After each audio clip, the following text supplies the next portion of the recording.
Socrates concurs. Why does the book begin with this, you might say, opening gambit?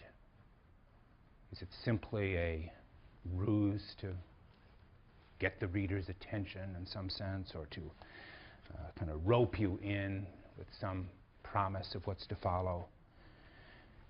Already from the very opening lines we see in this a clue to the theme that is going to follow. Who has the title to rule? Is it Polemarchus and his friends who claim to rule by strength of numbers? Can we persuade you? Not if we don't listen, he says. Or Socrates and Glaucon, who hope to rule by the powers of reasoned speech and argument? Can we convince you? Can we persuade you? Can democracy that expresses the will of the majority, the will of the greater number, be rendered compatible with the needs of philosophy and the claims to respect only reason and the better argument? That seems to be the question already posed in this opening scene. Can a compromise be reached between the two? Can the strength of numbers as well as respect for reason and the better argument be, in some sense, harmonized? Can they be brought together? Is the just city, perhaps, that Socrates will later consider, a combination of these two, of both force and persuasion? That will be something left to see.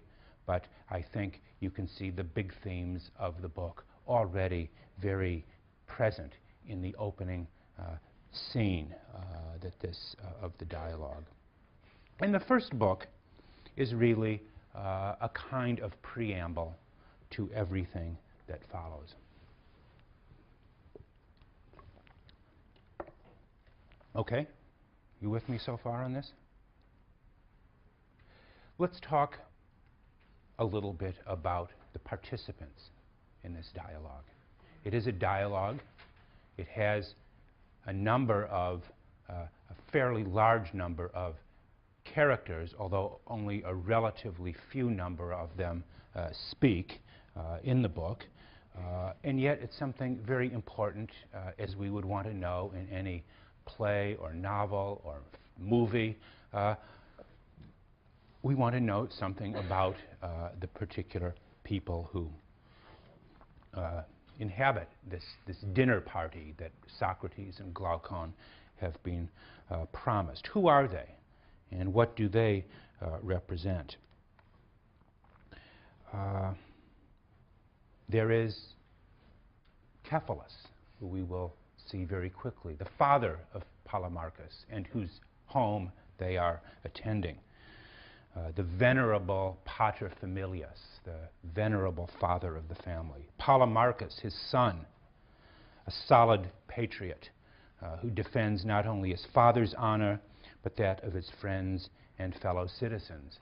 And we will also see Thrasymachus, a cynical intellectual who rivals Socrates as an educator of future leaders and statesmen. And of course, it is the exchange between Socrates and Thrasymachus that is one of the most famous moments of the book. And there is in the first set of dialogues a distinct hierarchy of characters, you might say, who we see later on express those distinctive features of the soul and the city. Cephalus, we learn, right? He has spent his life in the acquisitive arts. That is to say, he's a businessman. He's been concerned with satisfying the needs of his body and making money. He represents what will later be called in the Republic the appetitive part of the soul, the appetites. Polemarchus, whose name actually means warlord, think of that. The warlord is preoccupied with questions of honor and loyalty. He tells us, to get a little bit ahead of ourselves, that justice is helping your friends and harming your enemies.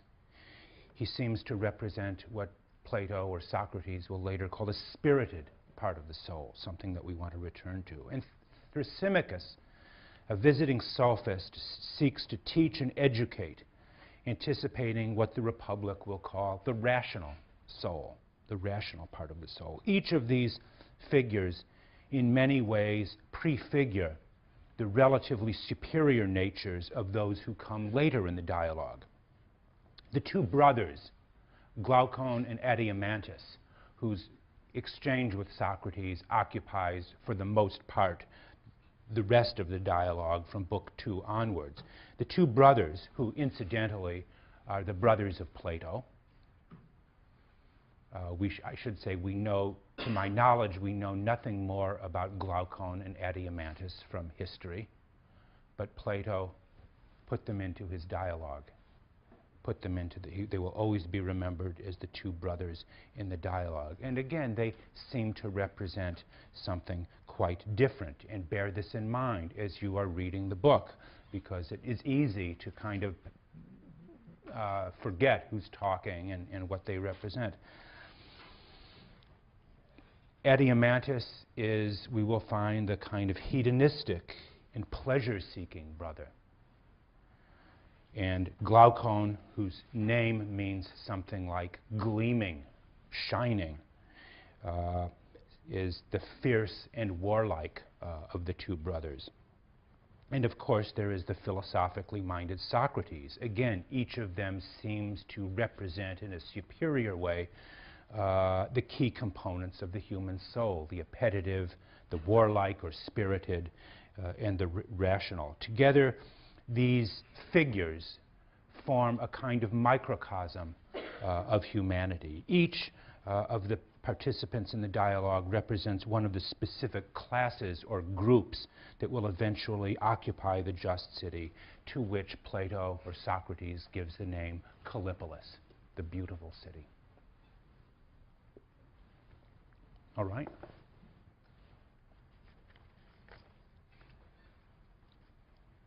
In the 5 minutes or so that remain, let's just talk for a moment about the first conversation with the head of the family, Cephalus.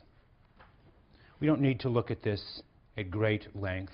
You can, I'm sure, in your sections, you might want to talk about the arguments a little more specifically that are used in these first 3 sets of conversations between Cephalus, Polemarchus, and Thrasymachus.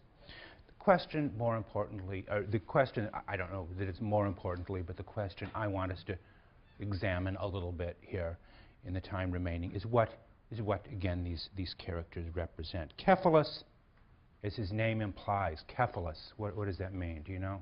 Head, yes. Cephalus, head. The head of the household, but also clearly the claims of age, of tradition, of family.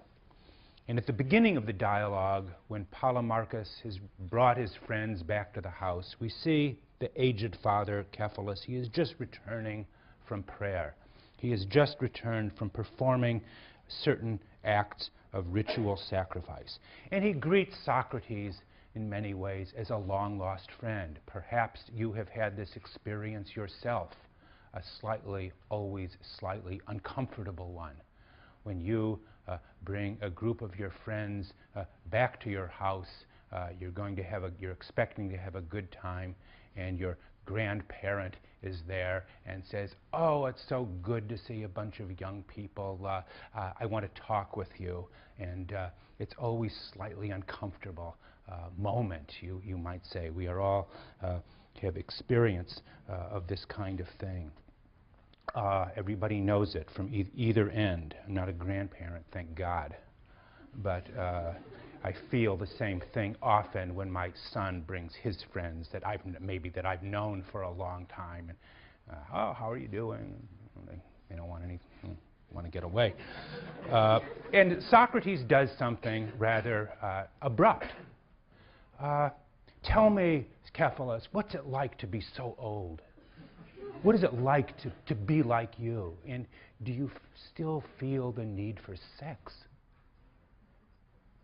You know, can you imagine that, saying that to someone's grandfather? Gives you a little idea of the character of Socrates.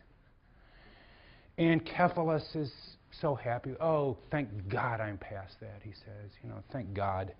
I no longer feel this erotic desire. And at my old age, I can spend my time When I was a young man, that's all I did. I was thinking about sex all the time, and when I wasn't thinking about that, I was making money.